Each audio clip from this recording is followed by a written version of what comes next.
Nomasena Media Produksie.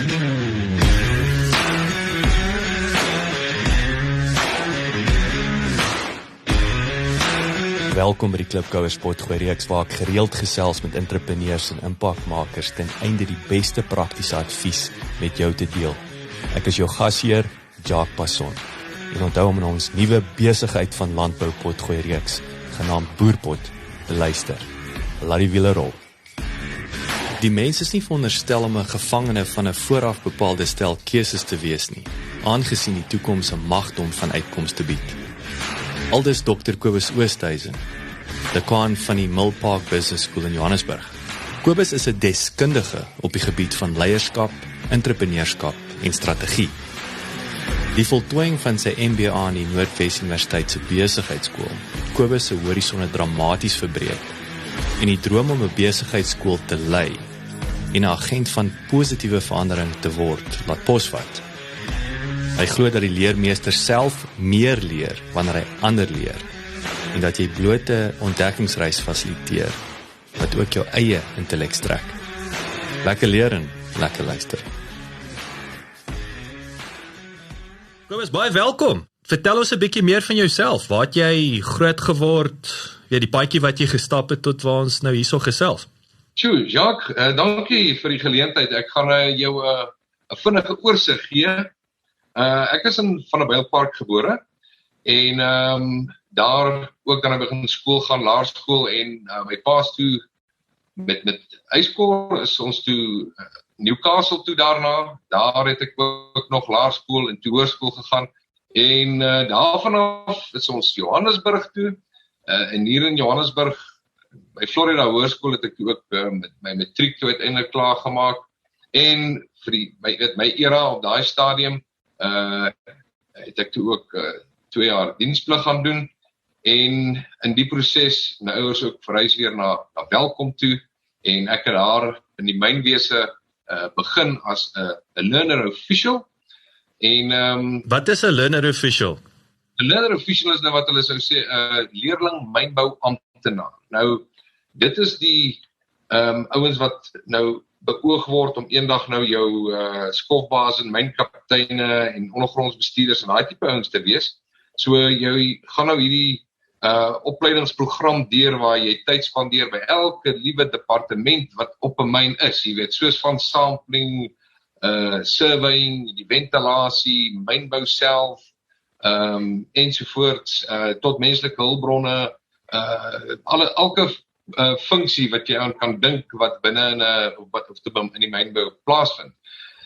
So ek het so 6 maande daarmee begin, en toe ek toe weermag toe, en by terugkeer het ek toe aangegaan met my program, en dit was tydens die blootstelling aan die menslike hulpbronne funksie, wat ek toe begin besin het, maar hoorie, ek het 'n lekkerder voeling, ek het 'n beter aanvoeling met die menslike hulpbronne omgewing as noodwendig met die mynboukant. En ek het toe op 'n stadium aansoek gedoen vir 'n pos by die naam van personnel trainee. En toe is ek nou begin oorgegaan na 'n ander departement toe. Toe besef ek, maar ek wil seker maar studeer op, want voor daai tyd het ek nie regtig baie gedink aan studies en daai tipe dinge nie. Maar ek het toe 'n BCom deur die NISA begin. Kobus, is jy toe nou al die jare toe nou nog in Welkom? Dis Jacques, ek was by Sint Helena Goudmyn en toe later by Unisel Goudmyn en ek word toe ook later bevorder en toe word ek verplaas Rustenburg toe. So toe Rustenburg was ek in die platinum kant gewees en op 'n stadium, jy weet, ek het mense sê nou sê, maar jy het dan al soveel goeders gedoen in jou lewe, jy weet, jack of all trades, master of none, maar ek is tog oortuig dat alles het bygedra tot die vorming, want ek word toe gerekruteer uit die mynwees uit deur Sanlam op daai stadium, en ek word toe 'n verteenwoordiger by Sanlam, jy weet, so ek het tot versekering op verkoop. So in die later aan toe begin ek so op die kantlyn, daar was so wat sou mense nou sê 'n menslike ontwikkelingstipe program, want ek was baie altyd aangetrok gevoel tot jy weet om nou nie 'n motivational speaker of jy daai tipe ding nie, maar om mense te help om te groei en te ontwikkel en ook weet hulle doelwitte en ambisies te kan bereik. En ek het toe so op die kant met so besigheidjie begin, maar jy weet, op daai stadium het ek absoluut nie 'n idee gehad van wat dit is om op jou eie uit te gaan en dinge te begin doen nie. So dit was toe ook 'n miserabele flater, as ek dit so kan uitdruk, en die besigheidjie het gefail, soos hulle nou so uitdruk. As ek jou vinnig in die rede kan val, wat is as jy 1 of 2 lesse in daai flop, wat het vir jou uitgestaan? Ek bedoel, so sê nou so die Engelsman sê hindsight 2020, nee, wat sou jy anders gedoen het? Sjoe, ja, uiteraard, Jacques, jy weet wat ou nou weet en hoe ou dit anders sou benader. Ek dink, weet, op daai stadium van my lewe was ek ook baie impulsief, het nie altyd mooi dinge deurdag nie, en jy weet, 'n idee kan baie goed lyk en klink, jy weet, vir my. So, ek het nie regtig insig gehad oor, jy weet, die mark wat ek graag sou wou betree op daai stadium nie. En dan ook verder, jy weet, ook kan advertentiekies plaas en sulke tipe goeders, maar daar's 'n geweldige verantwoordelikheid om natuurlik uit te stap en jouself te bevorder, kontak te maak. Jy weet wat hulle sê mos, if you don't sell something, awful happens, and that's nothing. Jy weet, ja, jy weet, daar was daai klein dingetjies wat nou na die tyd, wat ou dink, yes, like, ek sou dit daarom maar heel wat ek nou byvoorbeeld weet, meer bedacht, met 'n behoorlike sakeplan, en by 'n sakeplan bedoel ek nou nie, jy weet, die ding wat jy nou na die bank toe vat, vir intensie, vir befondsing en die meer nie, maar daai tipe van 'n bloudruk, daai padkaart, wat jou net mooi, wat is nou die woord, wat jou gaan guide, amper, want ek wil as ek nou hier vanaf, dan by jou toe gaan ry, gaan ek nou eers kyk, weet, ek gaan nou Google Maps gebruik, maar ek gaan my route na jou toe mos nou uitbeplan, dat ek daar by jou kan uitkom. Nou, in hierdie geval was dit sommer holderste bolder binne-in, jy weet, jy het gedink, almal gaan na jou hierdie ding hê, maar dit het toe nou obviously, dit werk nou nie so, jy weet, so ja, dit was 'n leerkurwe gewees, en weet jy, ons het toe in daai stadium toe weer terugbeweeg Johannesburg toe, en weet my soeke na sinvolheid, jy weet, en toe weer by Old Mutual op daai stadium gewees vir 'n geruime tyd, en toe hier in 95 se koers rond, ja, toe my pa nou uit die mynwese uit op vroeë aftrede gegaan, en hy het vir my gesê, hy wil ons moet 'n besigheid begin, jy weet, daai tipe ding. Ekskuus, wat het jou pa op die myn gedoen? Wat was hy? Ingenieur of wat? Nee, hy was 'n senior bestuurder in menslike hulpbronne gewees. Well, okay, so hy was, ek wil sê, daai HR komponent, alright. Ja, dis hy. En toe nou rond geweet, wat gaan dit wees in Swan, en op daai stadium, Jacques, het die mikrolening-industrie nogal 'n ontploffing gehad in ons land. Wat hulle nou op stadium as die Choinisas en Swan, jy weet, allerhande sulke name gekry, en hierdie ouens wat mense se ideeboekies en goeders hou, en jy weet, wat nie eties en so meer nie. Ja. Maar in daardie spasie het ons toe gesien, maar hoe hierdie goed spring oral in die land op, en identifiseer toe die behoefte aan bestuurs- en besigheidsopleiding. Jy weet, en want my pa was ook baie sterk in opleiding gewees. En in die proses het ek en hy van daai stadium af tot vir 'n hele klompie jare hierdie land oorkruis met 'n sleepwa met 2 oorhoofse projektors vir indien daar 'n probleem kom. Ja, backup. Alles twee stelle goed, want jy weet, as jy nou hier afsit en ou begin hier Oos-Kaap rond, afgaan en reg rondom tot by die Wes-Kaap onder, dan is ou so 10 dae weg, en jy doen werkswinkeltjies, een na die ander en die ander, weet, en ons het vir die ouens DVD's gesny en ons het ons eie handleidings en alles het ons self wat ons opgestel het en self gedruk het ensovoorts.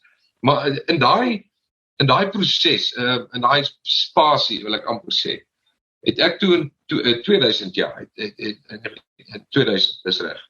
Het ek toe my MBA begin by Noordwes, by Potch. Wat op daai stadium was dit 3 jaar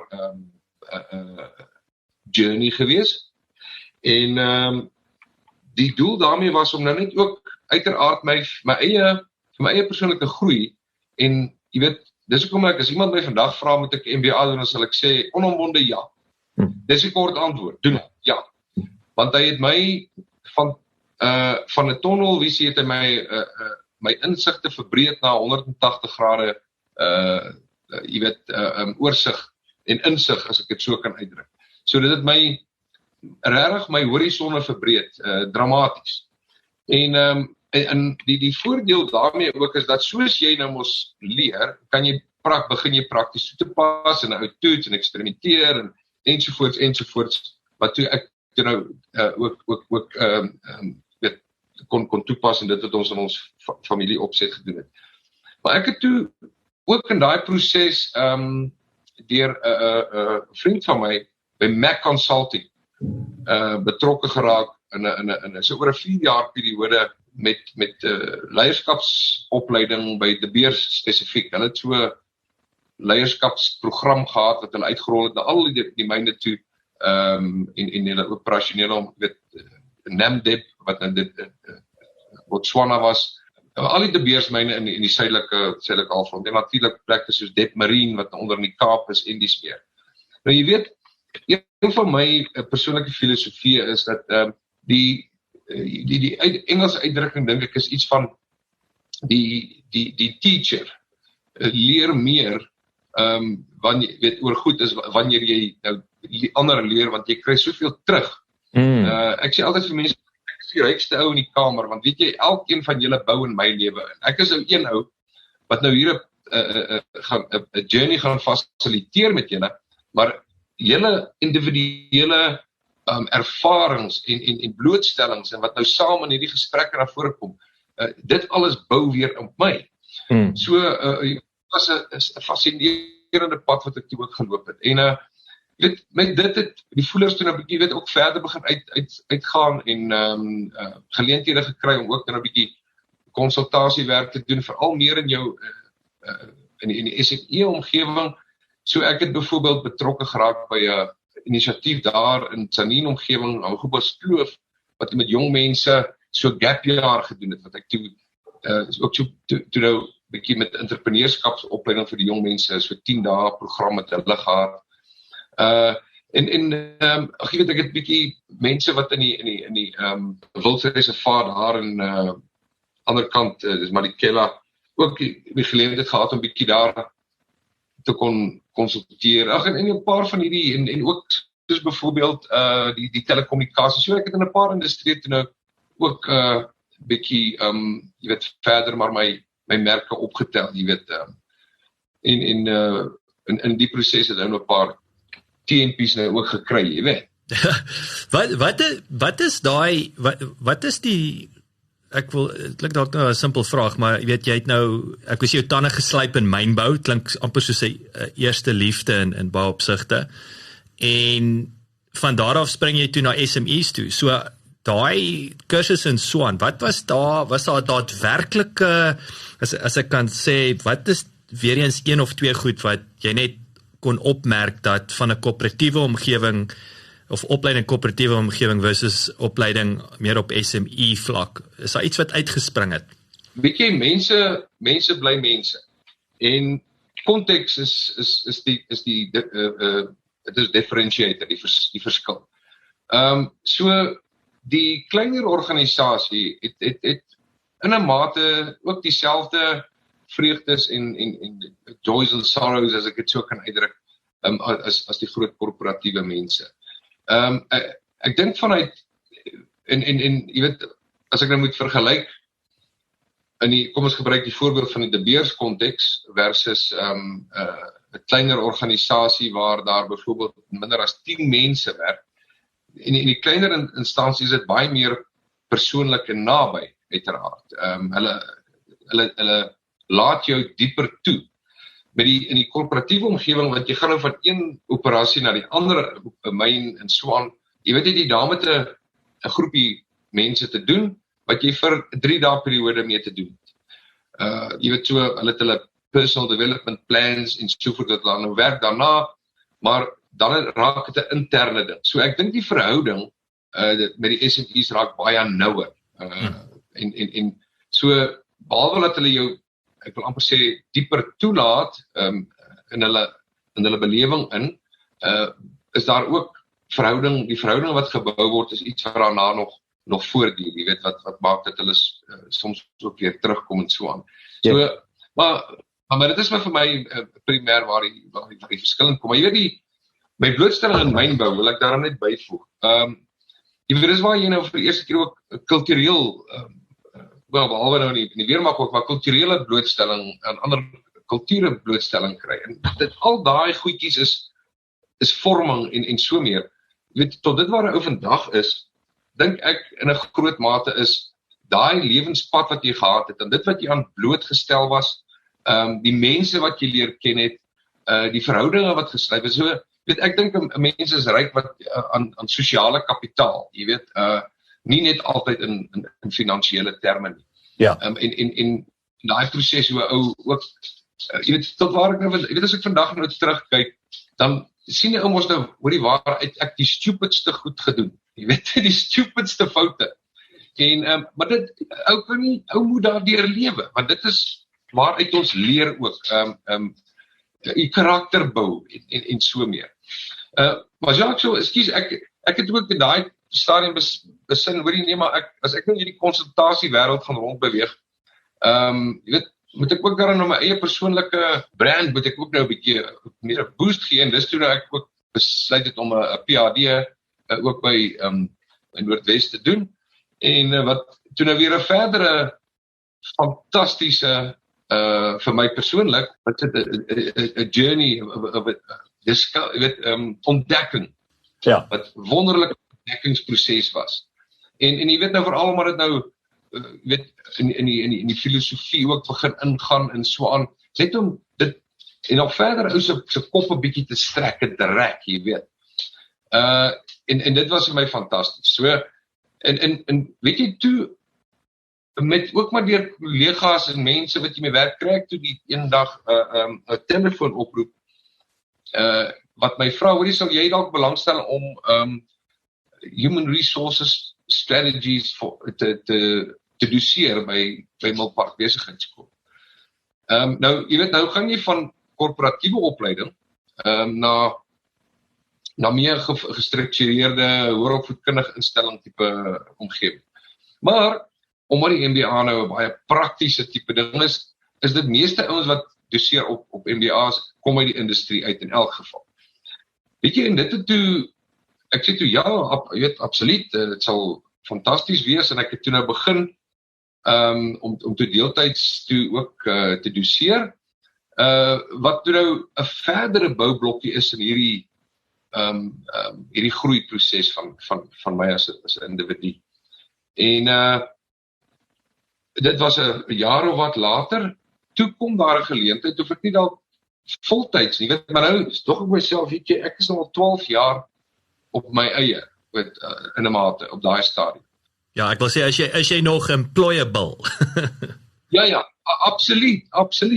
En jy weet, soos ek nou met nabetragting moet sê, somebody took a chance, you know, het 'n kans gevat op my. Jy weet, amper 'n bet gevat op my.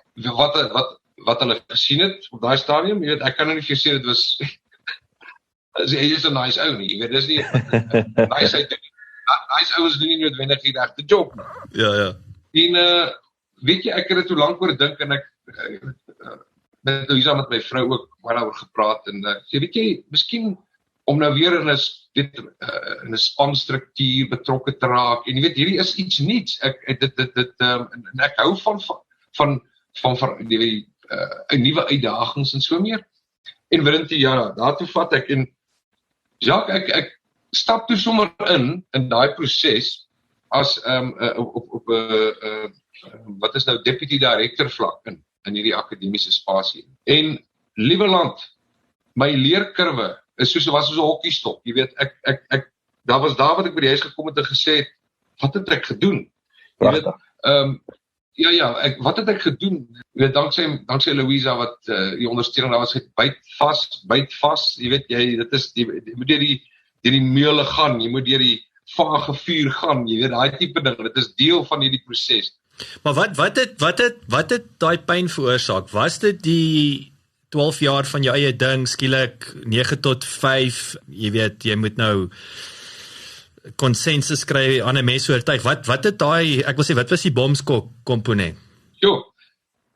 Ja, almal wat jy genoem het. Maar so nou is jy in 'n gestruktureerde omgewing weer terug. Jy weet, met gestruktureerde uitsette en weet ons is mos aanpasbaar.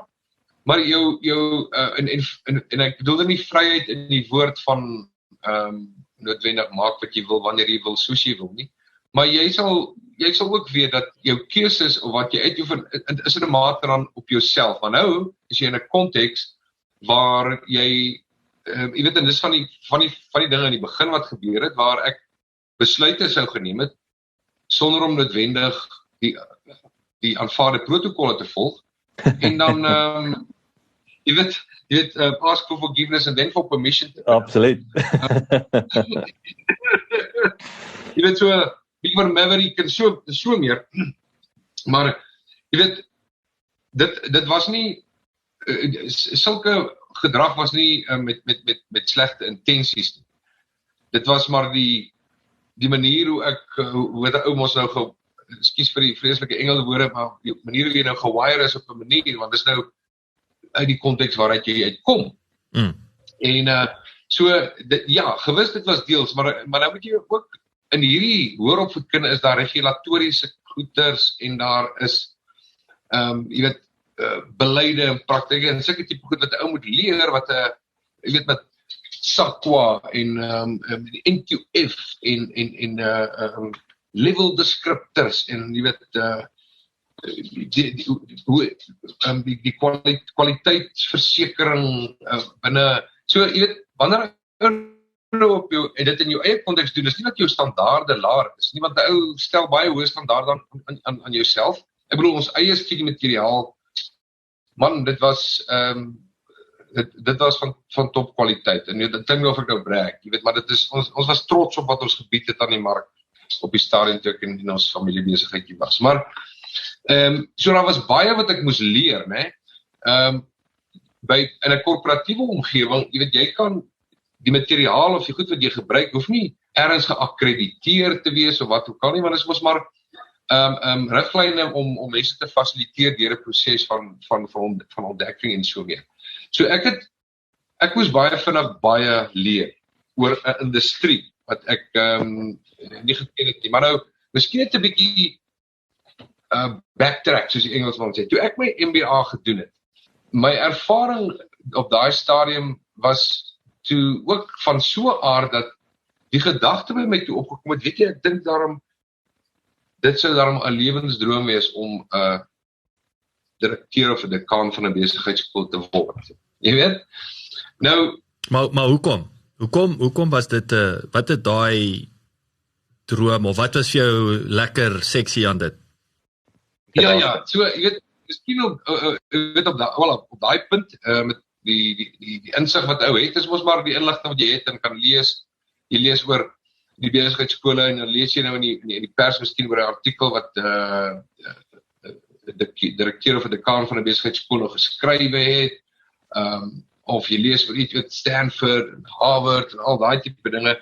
En nou kry jy seker hierdie idee van wow, jy weet dit en by daai plekke hulle is dan die plekke wat as katalisators dien om jy weet jy dit is nou so hierdie prentjie, die ou kom aan die een kant in op 'n bepaalde vlak, maar as hy die ander kant uitgaan dan hy's bemagtig, hy's toegerus en hy kan 'n agent van verandering, van positiewe verandering word en al die tipe goeie. So vir my was dit meer in, nou kan jy weer sien daai lyntjie terug na die tyd toe ek nou probeer het om my eie ou dingetjie daar in Rustenburg te begin wat gefaal het, tot op hierdie punt wat ek sien maar in hierdie struktuur wat tipe van dien as, soos ek al gesê het, as 'n katalisator wat jy instrumenteel is as 'n besigheidsskool om met mense te bemagtig, toe te rus vir 'n volgende fase van groei in hulle lewe om dan ook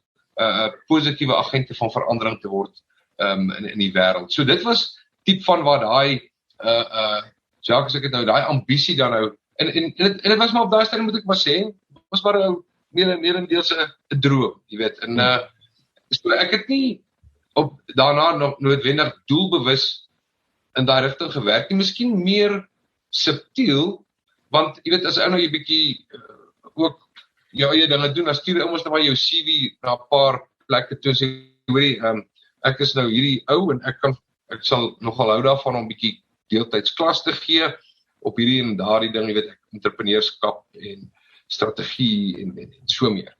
En so toe daai eerste deurbraakie of eerste treetjie binne in hierdie meer formele strukture inkom, jy weet, uiteraard soos ek sê, deur 'n leerproses, maar aanvanklik was nou as 'n deeltydse dosent en toe nou as 'n voltydse lid, personeel lid.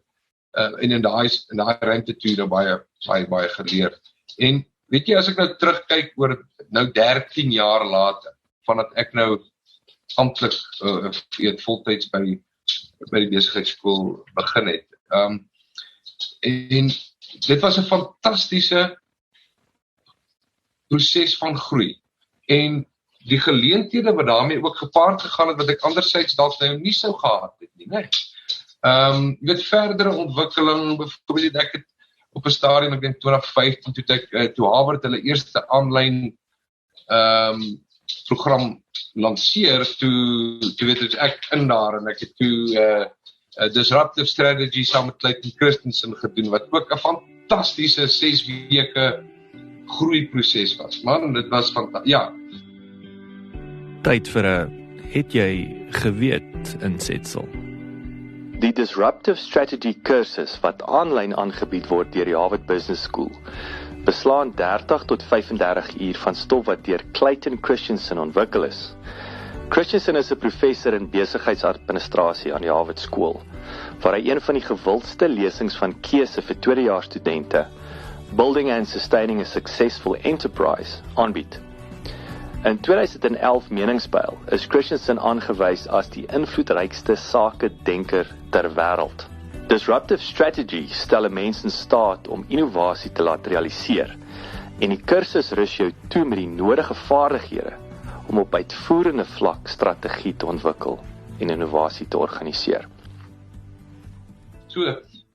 So vir my, en uiteraard het ek nog steeds klas gegee, ek het entrepreneurskap gedoseer, vreeslike passie vir die onderwerp, en vir die studente wat nou daar in die klas is, en met die hoop dat as hulle nou daar klaarmaak by ons, dat hulle ook dan nou party van hulle besighede op begin het en so meer.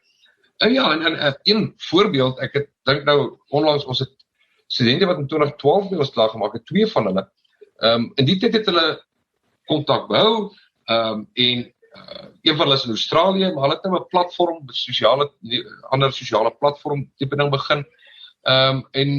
So is nog, ek praat een bietjie meer van 'n start-up, maar dinge gaan baie goed daar. So, dit is my wonderlik wanneer die ouens ook nou hierdie besighede begin, start-ups, en daar's al van hulle wat verder af is in die lyn, weet wat nou al gestabiliseer het en goed doen, ensovoorts.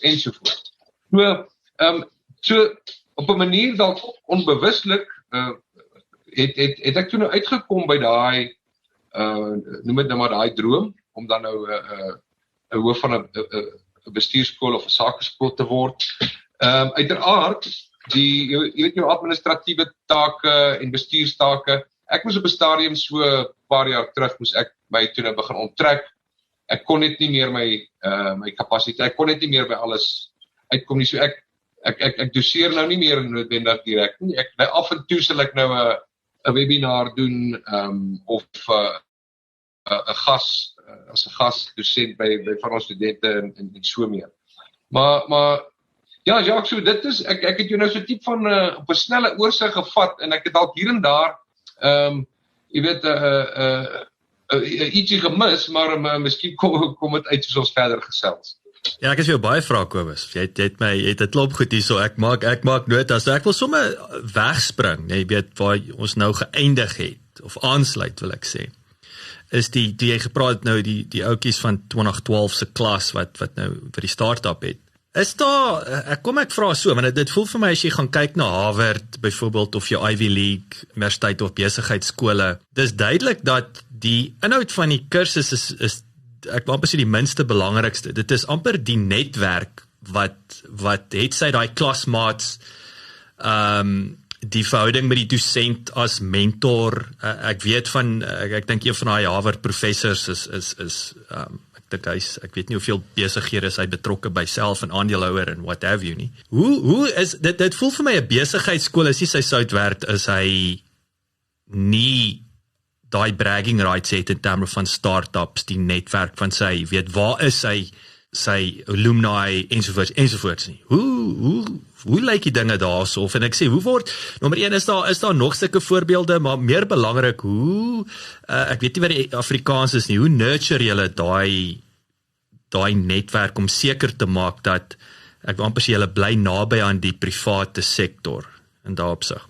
Ja, Jacques, absoluut. Vicky, jy sê so waar ding. Nou ons eie persoonlike, in my filosofie, is amper soos wat, hulle mos, die Romeine het vir hulle kinders gesê, jy kan niks leer as jy sit. Jy weet, met ander woorde, jy moet jou immerse, wat is dit, jy moet induik in die ding in die ding wat jy nou besig is te leer. So jy weet, ons poging kom dan nou hierdie immersive experiences te skep. Ek dink maar ons sosiale verantwoordelikheidsprogram of een van ons modules binne die MBA.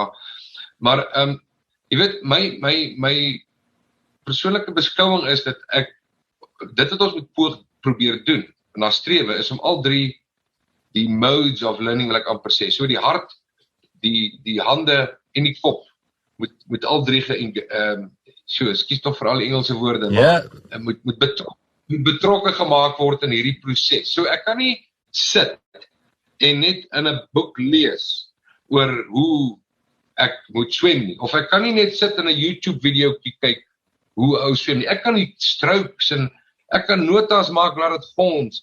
Jy moet jy draai jou kop teen soveel grade en jy trek die lug in deur die hoek van jou mond en dan jou kop, daai tipe ding.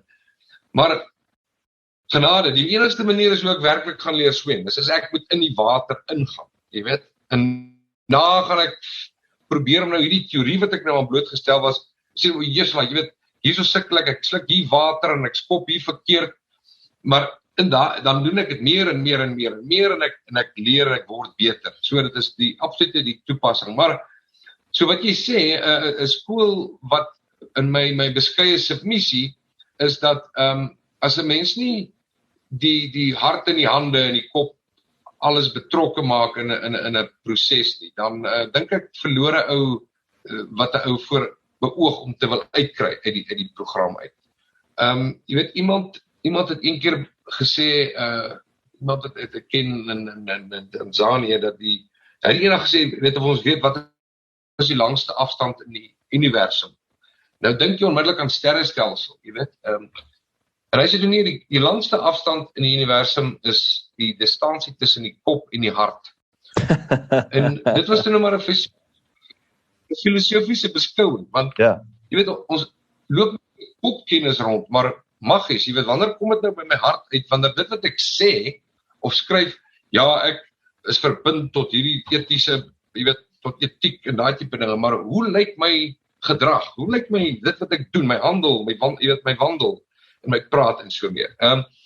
Nou, kom by die alumni, jy weet, dit is so belangrik, want dit is nou nie, nou kom die reis tot 'n einde, en ons sê vir hulle, jy weet, hulle stap oor die verhoog, word tik op die kop en al sulke dinge en fotootjies word geneem en sertifikaatjies en sulke lekker dinge. Nou dis alles nodig, seker mooi vir die tradisie en so voort. Maar vir my is dit belangrik oor wat is dit wat daardie individu in hom of haar se area wat hulle in lewe, beweeg, werk ensovoorts, wat is dit wat hulle daar maak? Het dit wat ons gedoen het en hulle aan blootgestel het dit inderdaad 'n impak gehad op hulle? Was daar 'n verandering? Is daar 'n skuif? En so ons het byvoorbeeld hierdie platform van alumni wat baie jou amper soos 'n LinkedIn look and feel, as ek dit so kan uitdruk, waar ook om op daai manier in kontak te hou met hulle, so daar word dinge gedeel en ons het gereeld ook kom ons sê maar geleenthede met gassprekers en so aan, maar wat nou primêr deesdae is webinare en so meer. Maar en dan op die manier ook naby in kontak te bly, want dis so die enigste manier hoe ons kan uitvind wat is dit wat ons mense doen. Ek bedoel ek het nou iemand op LinkedIn een van wat by ons gegradueer het in 2014. Toe is daar 'n fotootjie met hom op met 'n rooi gown, jy weet 'n rooi jassie en so aan en hy spring in die lug. Toe hy nou sy PhD by 'n ander instelling gaan doen, fantasties, jy weet so nou weet ons jy weet terwyl het nou ook sy D gaan doen en hy's 'n mover and shaker, jy weet. En die ou wat ek nou na verwys het en dan natuurlik een wat ook nou opkom, hy was by ons in 2010 rond 'n fenominale entrepreneur, huidiglik woonagtig in Dubai, maar hy's nou hy vlieg weer môre terug. Hy het nou net sy vliegtuiglisensie sy medies kom doen weer en 'n paar toetse of wat ook al. Maar Jason, jy weet hy's 'n dis die woord Young Presidents Organization. Hy het al 'n boek geskryf oor sy ervaring om besigheid van die grond af te bou en te vestig en dan so dat alles hierdie waar hy nou is in Dubai is alles jy weet resultate van sy ding. Hy is nou al op selfs in Verenigde Koninkryk of Engeland in 'n paar publikasies ook al gewees waar hy onderhoude met opgevoer is aanleiding van sy boek wat hy ook geskryf het en so aan. So jy weet dit is vir my op 'n persoonlike vlak. Dis die satisfaksie. Dis wat my tevredenheid gee. Dat jy weet Viktor Frankl het mos weet en dis vir my persoonlik een van die beste boeke wat ek gelees het, A Man's Search for Meaning. Jy weet hy om in Engels uit te druk, to make meaning, en my meaning wat ek make vind uitdrukking daarin dat 'n ou te bydra aan iemand se lewe geleef. Hoe klein ook al, jy weet, en ek sê nie elke een se ervaring is dieselfde nie, maar mense sou tog mos wou sien dat daar is 'n skuif, daar is 'n vorentoe beweeg, daar is, en as ek nou maar sien, van die storieetjies wat ou lees van die verskillende alumni. Ons het byvoorbeeld kort rukkie terug, ons weer deur AMBA herakkreditasie gegaan het, en toe het ons nou weer 'n klompie van ons alumni gaan vra, hierso skryf net vir ons 'n ou klein stukkie oor jou, weet so testimonial dingetjie oor jou ervaring en belewing. En weet jy wanneer jy nou daai goed lees? En ek bedoel, hulle skuld my mos nou niks om vir my nou om van ons mooi woorde te sê, maar as ek dit nou lees, is dit weer daai bevrediging wat dit vir my meebring. So, wat is dit wat as 'n ou opstaan in die oggend? Wat is dit wat 'n ou dryf?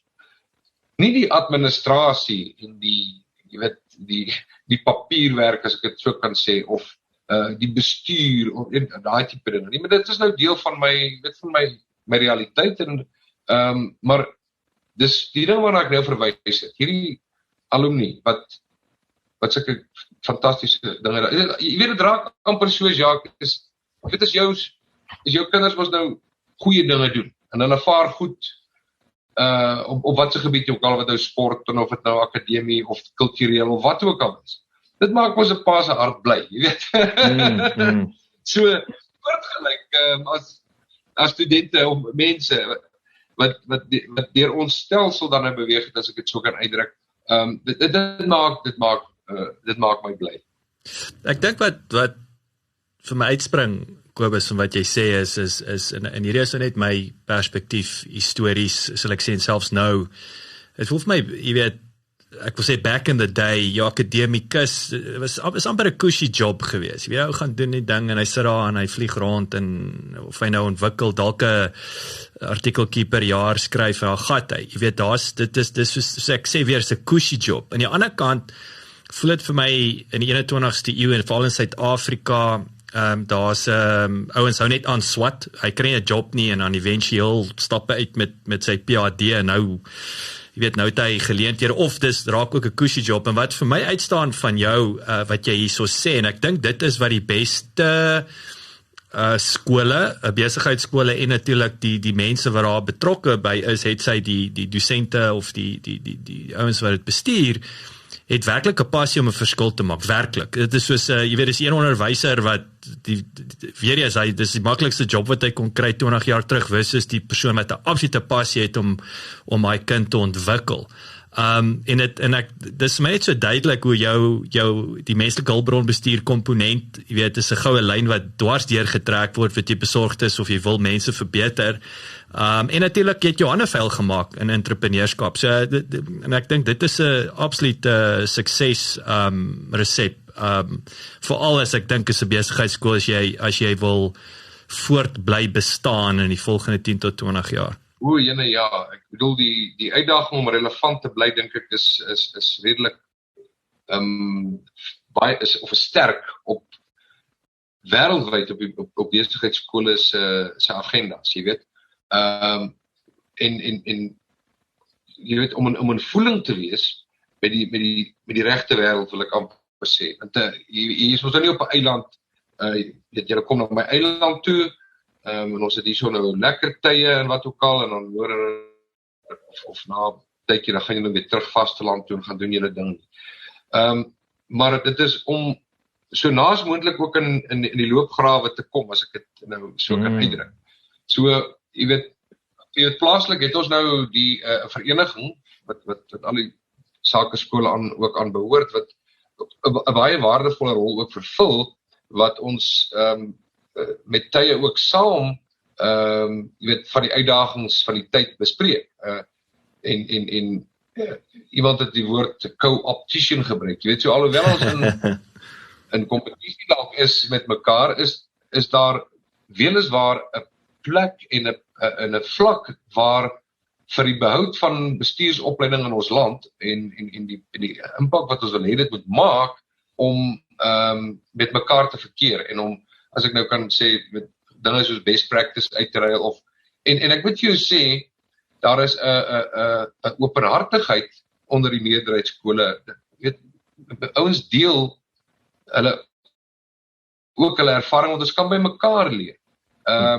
Jy weet nou ook ons rol in die kontinent verder en op en so voort. So nee, ek gewis wat jy sê, jy weet ek stem absoluut saam, want as 'n mens op die wyse aangaan wat 'n ou, ek dink wat dinge dalk gedoen was 30 of meer jare terug, en net op jou ek wil dit nou nie, jy weet, ou moet versigtig wees om die woord hard skills en soft skills te gebruik, maar ek dink tog dat die sagte vaardighede, wat tipies nou die sagte vaardighede getipeer was altyd as, jy weet, dat dit in die toekoms in dalk juist die harde vaardighede gaan wees. Met ander woorde, dis die vaardighede wat ou gaan nodig hê, weet nie net in besigheid nie, maar ook in die algemene lewe.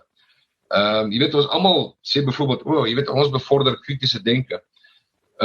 Maar as jy nou gaan bietjie dieper induik en sê, okay, maar wat is dit wat maak, jy weet, om dit te bevorder?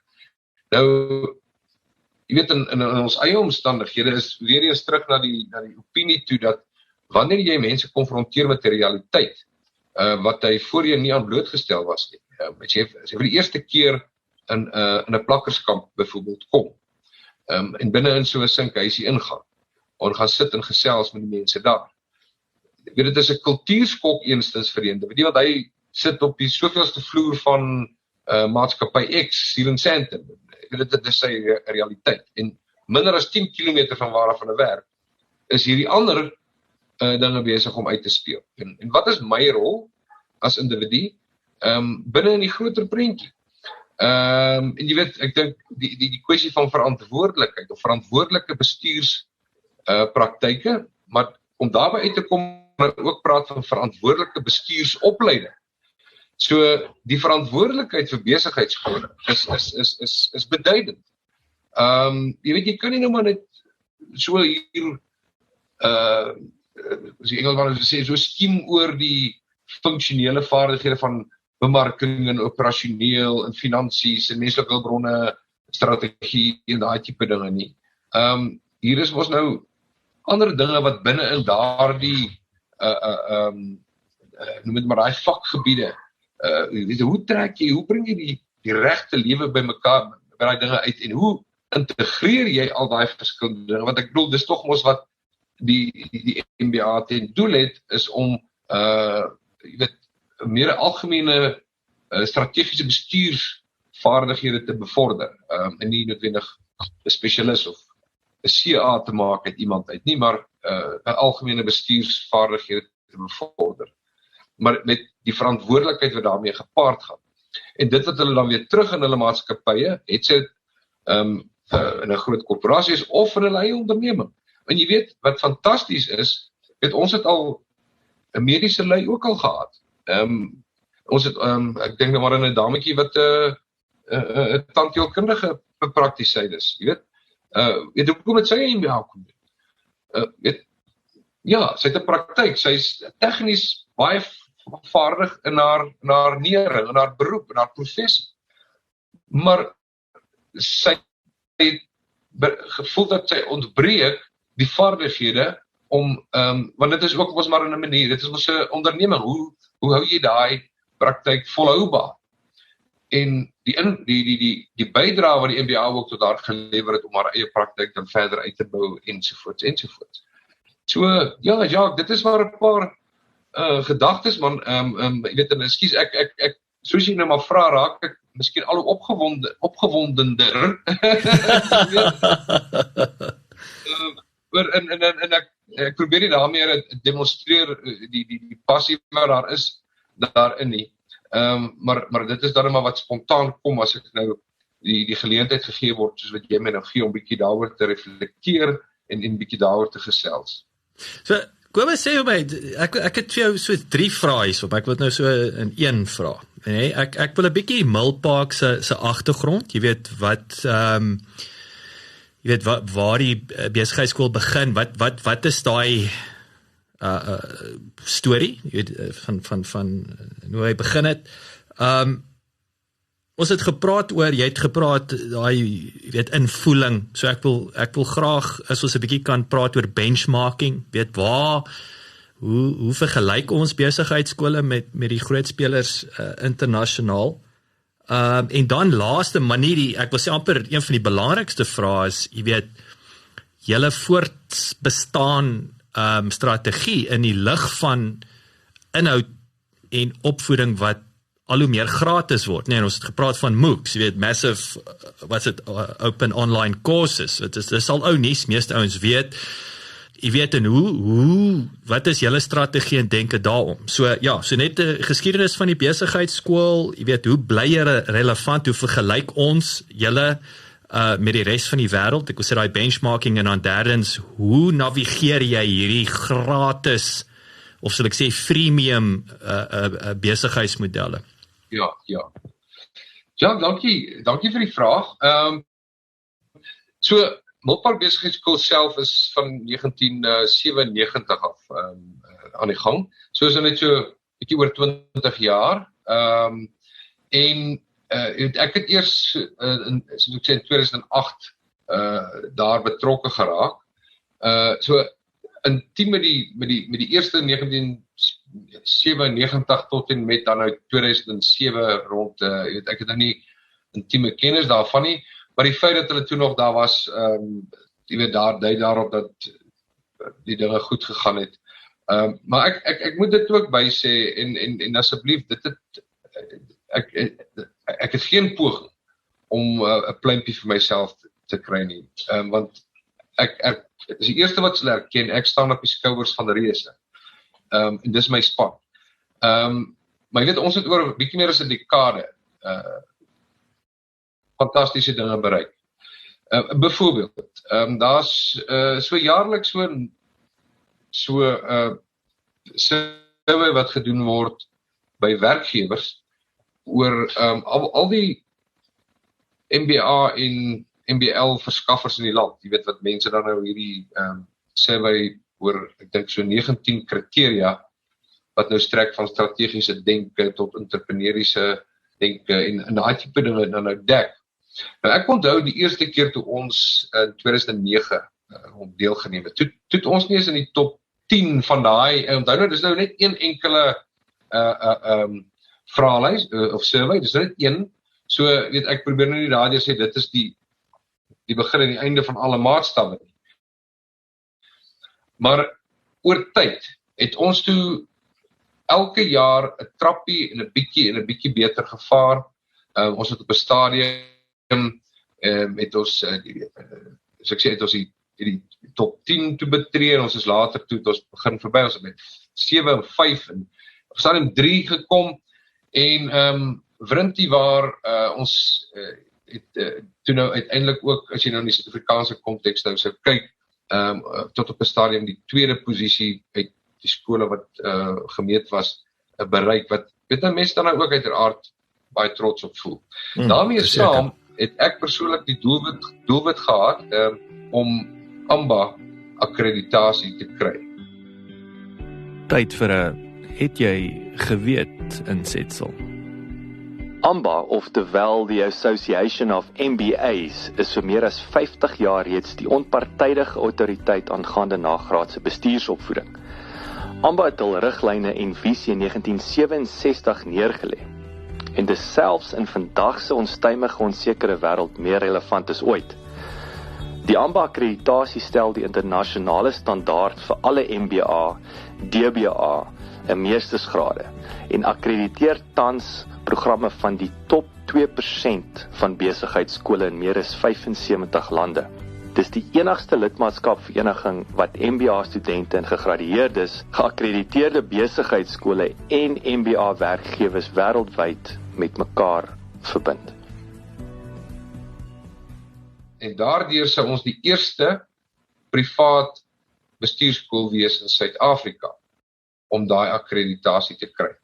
En dis jou top net vir die klipkouers wat nie weet wat AMBA is nie. Ek gaan net gou vleis daar asseblief.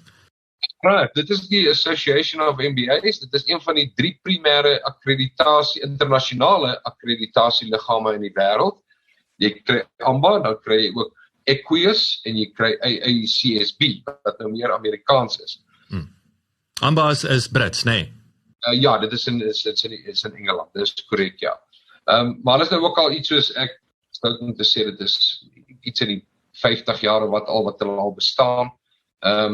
So, ons het toe in 2016 met die proses begin, en toe in 2018, daai groot eer bereik om toe nou wel 'n AMBA geakkrediteerde MBA te kon kry. Jy weet dat ook weer persoonlik bevredigend was, want dit was 'n doelwit wat ek persoonlik gestel het.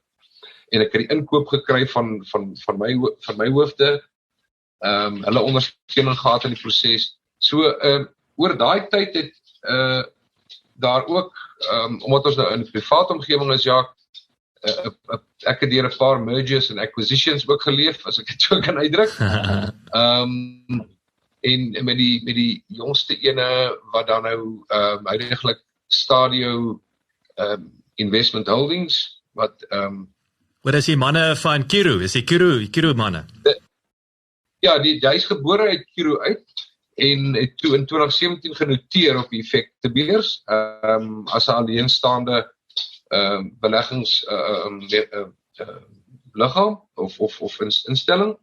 En in hierdie proses, hulle toe by wyse van akkwisisie, met ander woorde, hulle het nie self goed begin nie, het hulle toe 'n klompie privaat instellings opgekoop of opgekoop en Milpark is toe ook in ek dink 2018 het toe ook deel geword van hierdie mandjie. Dis van hierdie mandjie. So we weet stadio.co.za, dan kan nou mooi gaan sien waar is al die filiale en wat het toe nou geword. 4 van hulle het oor tyd toe ook onder die Stadio brand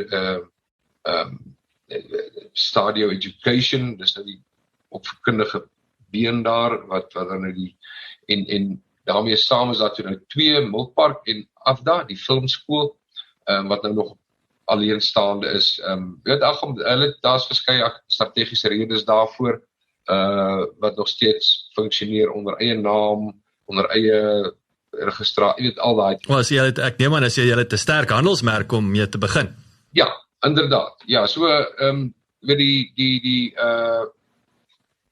al ons eie die navorsing dui daarop dat oor tyd ons handelsmerk, dus dankie vir daai korrigering van die skiesjaak met die brand maar die handelsmerk van Milpark Besigheidskool het ook oor tyd, het ook nou baie meer, daar's 'n baie groter bewustheid en weet van.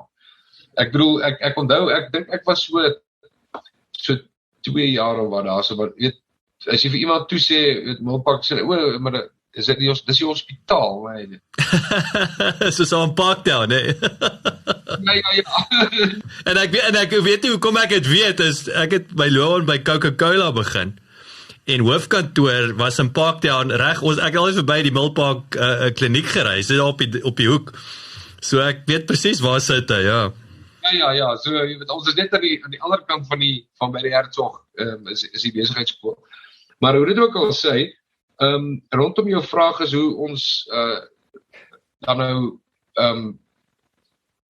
reken ons benchmark dan nou met die Ekskuus ek vir jou rede, Kobus. Ek weet een ding wat vir my interessant klink. Jy weet, baie interessant en ek gaan nou vra.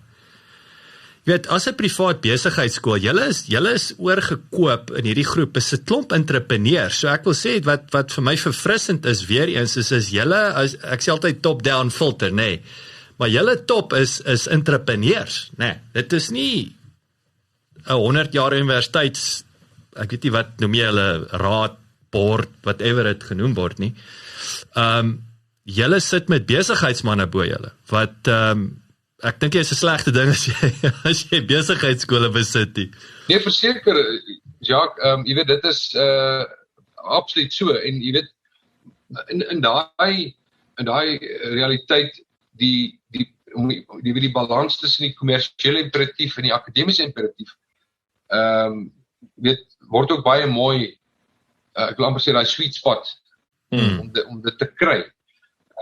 Weet, uiteraard, dit gaan om volhoubaarheid, want jy weet, ons kry nie enige subsidie van enige aard van owerheidskant af nie, soos ons konkurrente wat by die publieke instellings is nie. So, elke sent wat gegenereer word om dit so uit te druk, weet, moet uiteraard deur ons eie inisiatiewe gebeur. Maar jy weet, wanneer jy nou ook prysstrategie benader, jy is deel van 'n groter ekosisteem en daar's kompetisie en weet hoekom besin 'n mens dan om op 'n bepaalde prysstrategie te besluit? Dan moet uiteraard 'n baie goeie rede daarvoor wees en mense moet dit kan sê hoekom het ons besin op dit? Middel van die mark, jy weet, of onder of bo, weet daai tipe ding. Maar jy weet, my ervaring nou oor die afgelope bietjie meer as 'n dekade, en uiteraard weet die laaste 5 jaar veral, ons weet wanneer toe die momentum en die dinge nou na my mening regtig goeie momentum gekry het. En met my eie bywoning, wil ek amper sê, dit is soos byvoorbeeld as jy nou weer om AMBA te gebruik, global conference bywoon, dan ontmoet hy ook nou, jy weet, mense van besigheidskole oor die hele wêreld. Europa, Amerika, China, Indië, oral oor. En jy weet, ek is seker enige van my kollegas by die ander sakeskole in Suid-Afrika gaan vir jou dieselfde sê. Met oortuiging kan ons sê dat ons ons is aan paar en in sekere instansies dalk beter. By beter bedoel ek nou miskien dinge soos vanweë ons diversiteit. Ons kulturele diversiteit. Is daar ander positiewe dinge in my beskryf. Maar as dit kom by kwaliteit van die programme, dan is, en ek bedoel, bloot die akkreditasie van so internasionale liggaam. Nou AMBA het besluit, hulle gaan net 300 sakeskole akkrediteer, dan dit is waar hulle plafon gaan kom. So, as jy nou in is dit nou nie maar, lekker, jy weet, ons is nou in die ding, nie. Jy moet steeds hard werk om te verseker jy bly daar. Want as 'n mens nou so agteruit gaan en jy verloor daai akkreditasie, jy weet, dan gaan jy 10-1, want as mense wat tou staan om in te kom, ek dink is nou so op so 288 rond van die 300 wat hulle voormik. So, gewis, van 'n akademiese kwaliteitsperspektief, my oortuiging, my argument, en ek sal dit van die dakke afskree, is ons is daar met die Europas en die Amerikas van die dag.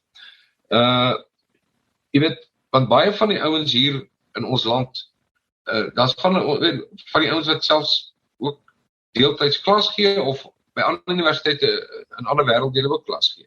So onomwonde, wil ek sê dat dit is, verseker is ons daar. Jy weet, in ons eie geval, as ek nou weer kan bietjie hier aan die mikrovlak toe kom, soms raak ek so arrogant om te sê, met ons klein spannetjie, we punch way above our weight, jy weet, daai tipe ding.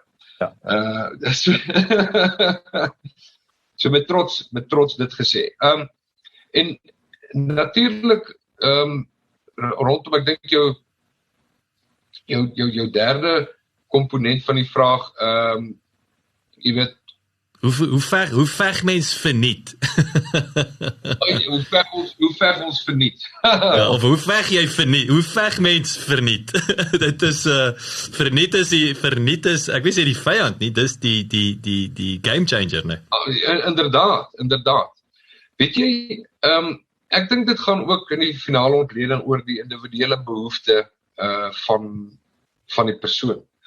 Jy weet, Clayton Christensen het altyd gepraat van the job to be done. So, what is the job to be done? Nou, daarmee, weet, met verwysing na die doelwit wat die persoon sou wou hê, of die ambisie wat die persoon het. Kom as jy byvoorbeeld besê jy wil, weet jy, ek voel ek het 'n bietjie opknapping of groei nodig op konflikhantering. Dan gaan jy mos nou nie noodwendig 'n MBA-program, 'n hele MBA-program doen nie, want jou behoefte op daai stadium is nou. En jy sien, weet jy wat, op hierdie MOOC is daar 'n ding wat ek kan doen, en weet jy, is verniet. En dan as jy nou 'n sertifikaatjie wil hê, dan betaal jy wat ook al, $100 of $50 of wat ook al, dan kan jy nou 'n sertifikaatjie kry. So baie ouens se behoefte is eintlik nie daai sertifikaatjie nie. Dit is net daai behoefte aan daai element van hulle eie montering wat hulle wil aanvul en byvul ensovoorts. Maar gewis die plek vir 'n volwaardige program,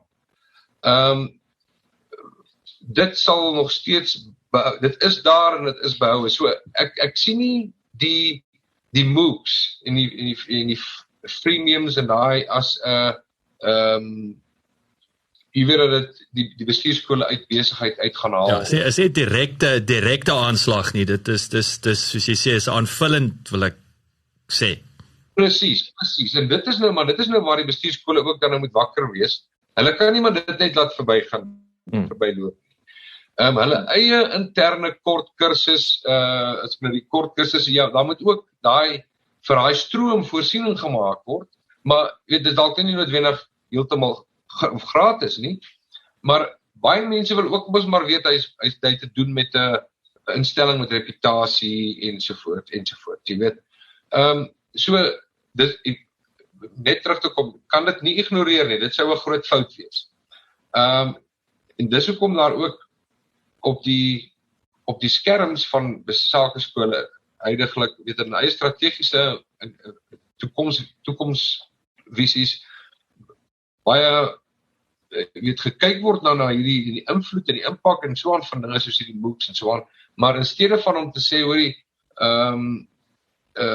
dit hou vir ons 'n bedreiging en is om te sê, maar okay, hoe kan ons dit deel maak en al beteken dit, Jacques, dat jy dalk in 'n vennootskap ingaan met ouens wat op pre-recorded, vooraf opgeneemde klein bite-size kursusse dalk in spesialiseer, want jy kan dit in op sigself kan dien as om jou eie reputasie verder te verbreek of jou selfs 'n bemarking doen. En kom ons sê iemand gaan byvoorbeeld en hy doen nou die kort kursusse of hierdie MOOC en so, maar ek sien hy is deur hierdie instelling, deur 'n Milpark byvoorbeeld geondersteun of wat ook al, kom ek gaan kyk bietjie wat doen hulle, daai tipe ding, jy weet. So miskien is daar 'n bladsy en dan, okay, nou wil ek 'n bietjie iets verder, ek wil 'n nagraadse diploma of jy weet, of wat ook al anders te doen.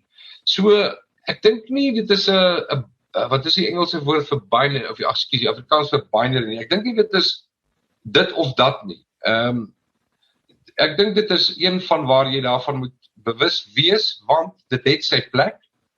En hoe integreer ek dit in ons eie operasionele plan, om ook vir my, byvoorbeeld MBA-studente wat klaarmaak dan. Wat kan ons vir ons alumni bied daarna?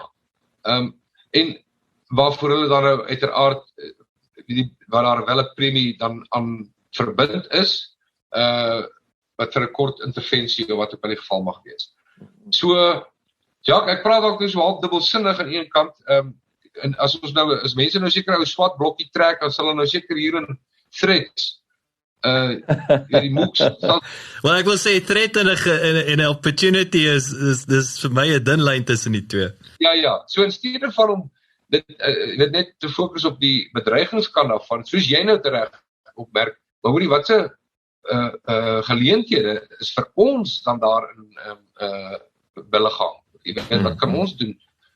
So, nee gewis, maar dat dit 'n rol speel, definitief, want jy weet die ouens praat ook nou van scaffolding, sulke woorde word gebruik, waar jy 'n reeks kleiner kursusse doen, en jy weet, ek dink dalk, hier, binne die volgende 5 jaar of wat, kan MBA's ook begin so geherstruktureer word, dat soos en wanneer ek dan nou 'n deel wil doen, 'n komponent wil doen, dan doen ek hom, op my eie tyd, my eie tempo, na gelang van my persoonlike behoeftes, en ja, ek is nou nie, maar as ek nou wel kom en ek het nou al hierdie, dan is daar nou 'n graad of 'n ding of 'n sertifikaat, en sê, hierdie persoon het nou aan al hierdie modules deurgeloop en hy of sy dit kry daarmee nou 'n graad. So jy bou dan nou amper vir die ding oor tyd, maar dis nie die intensie nie. So ek dink weer net terug te kom, Jacques, en ek sal nou daarmee klaar maak, is dat persoonlike behoeftes, maar dit is hoekom ons in voeling moet wees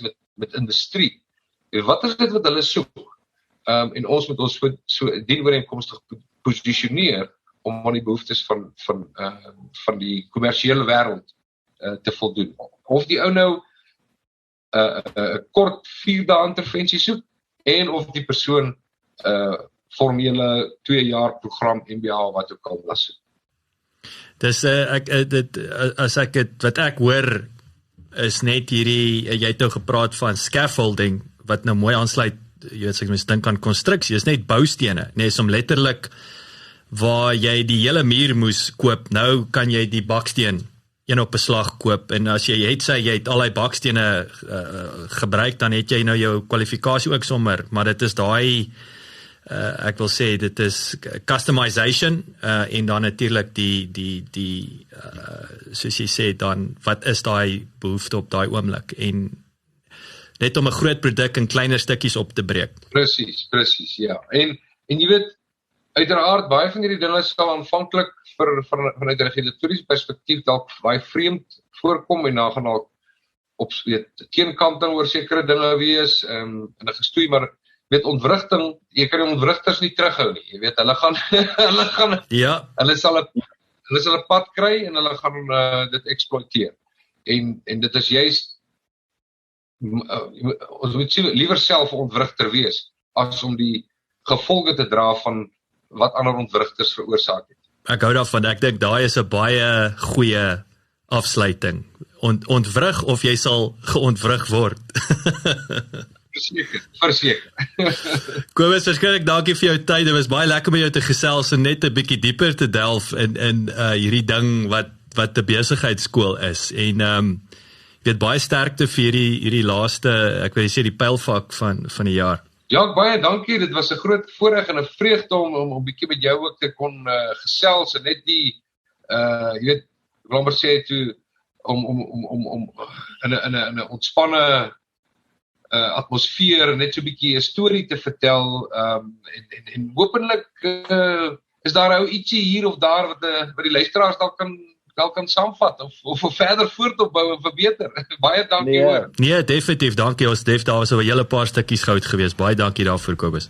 Alles wat mooi is dan en beste tot ons weer gesels. Ja. Selfe daai kant. Baie dankie dat jy geluister het. Vir 'n opsomming en notas van die episode, gaan asseblief na ons webwerf www.klipkouers.com en teken sommer in terwyl jy daar is, dan kan ons jou gereeld op hoogte hou. Baie dankie.